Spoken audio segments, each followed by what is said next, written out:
In this lecture, we'll discuss the analysis of LTI system using S transform, and we will see the condition for an LTI system to be causal. Now, for a causal LTI system, the necessary condition is the impulse response h of n equal to 0 for n less than 0, and thus the signal has to be right-sided. We know that if a signal is right-sided and of infinite duration, then its ROC is the region in the Z plane which is exterior of a circle outside the outermost pole. Okay. Consequently, so we can say the ROC associated with the system function for a causal system is outside a circle of radius equal to the largest magnitude of the poles of h of Z, including infinity. Okay. Now, if h of Z is a rational function, then we can determine whether the system is causal simply by checking to see if its ROC is outside of a circle, that is a discrete time LTI system with a rational function h of Z is causal if and only if the ROC is the exterior of a circle which is outside the outermost pole, and h of Z expressed as a ratio of polynomials in Z, the order of the numerator, it must not be greater than the order of the denominator. Clear? So, we have to check these conditions, then only we can say the system is causal. Okay. Now, similarly we can explain the condition for the system to be anti-causal. For an anti-causal LTI system, the impulse response h of n equal to 0 for n greater than 0, and hence it is left-sided.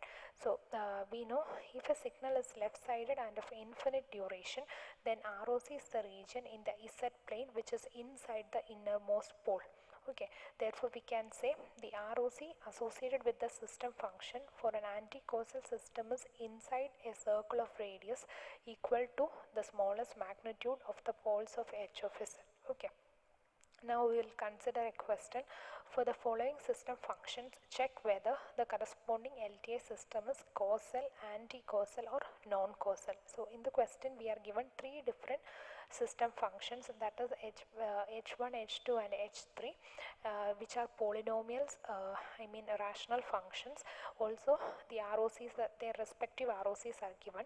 So we will consider one by one. Okay, so first consider the first case. h1 of Z is given as 3 minus 4 Z inverse divided by 1 minus 3.5 Z inverse plus 1.5 Z raised to minus 2, and the condition ROC is mod Z greater than 3. Okay. Now, in order to check whether the system is causal or not, we need to know the location of the poles, and if the ROC is outside, or if the ROC is exterior to the outermost pole, then we can say the system is causal. Okay.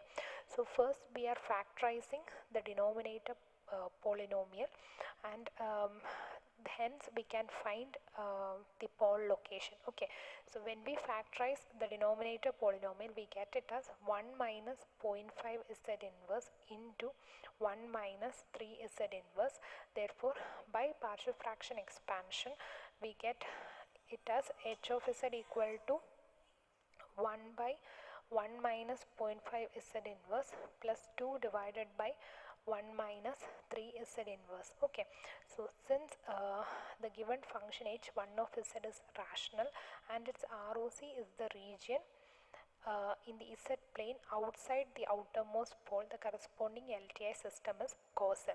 That is, if you observe the two factors of the denominator polynomial, the Z value is corresponding to 0.5 and Z equal to 3, and so the poles are located at Z equal to 0.5 and Z equal to 3, and mod Z, it is expressed that the ROC is mod Z greater than 3, which is outside the outermost pole. Therefore, the given system is causal. Now, for the system, for a causal system, the impulse response is right-sided. That can be verified by taking the inverse Z transform. So h1 of Z by partial fraction expansion we obtained in this form, that is 1 divided by 1 minus 0.5 Z inverse plus 2 divided by 1 minus 3 Z inverse. Now when we take the inverse Z transform, we get h1 of n equal to 0.5 raised to n into un plus 2 into 3 raised to n into un. Okay, now since h1 of n is 0 for n less than 0, the given system is causal. Okay, so this corresponds to the poles and 0 location and ROC for h1 of z. Now we will consider the next part, that is second case is h2 of z. It is 3 minus 4z inverse divided by 1 minus 3.5 z inverse plus 1.5 z raised to minus 2, and ROC is mod z less than 0.5.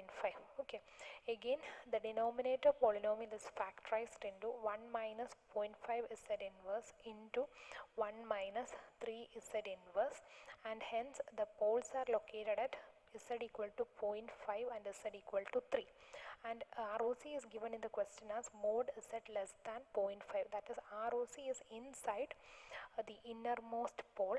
Therefore we can say the given LTI system is anti-causal. Okay, now in order to take the inverse z transform, this h2 of z is expanded using partial fraction and we get in this form, okay, with two factors, and we can directly take the inverse. Therefore h2 of n, since the system is anti-causal, both the inverse terms are left-sided sequences. Therefore the inverse is minus of 0.5 raised to n into u of minus n minus 1 minus 2 into 3 raised to n into u of minus n minus 1. Okay, therefore it is very clear that h2 of n is 0 for n greater than 0, and hence the system is anti-causal. Okay, now we will consider the third case, that is h3 of z is 3 minus 4 z inverse divided by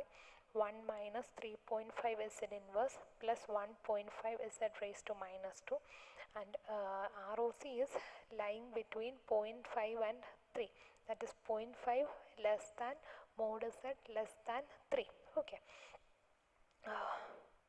so in the third case, ROC is the region lying between 0.5 and 3, or we can say it is a circular region in between, lying between, or circular a section. Okay, therefore by partial fraction expansion, this h3 of z is expanded into these two factors, and since ROC is lying between 0.5 and 3, the given system is non-causal, that is for one corresponding to one term its inverse is going to be right-sided, and corresponding to the next second term the inverse is going to be left-sided. Therefore the given system we can say it is non-causal. Okay, now the h3 of z is we got it, and by taking the inverse as a transform, we get h3 of n is 0.5 raised to n into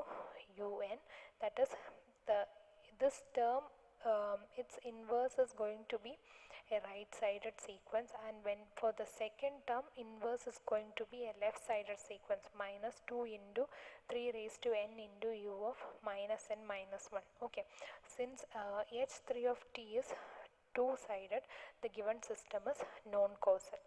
Okay, thank you.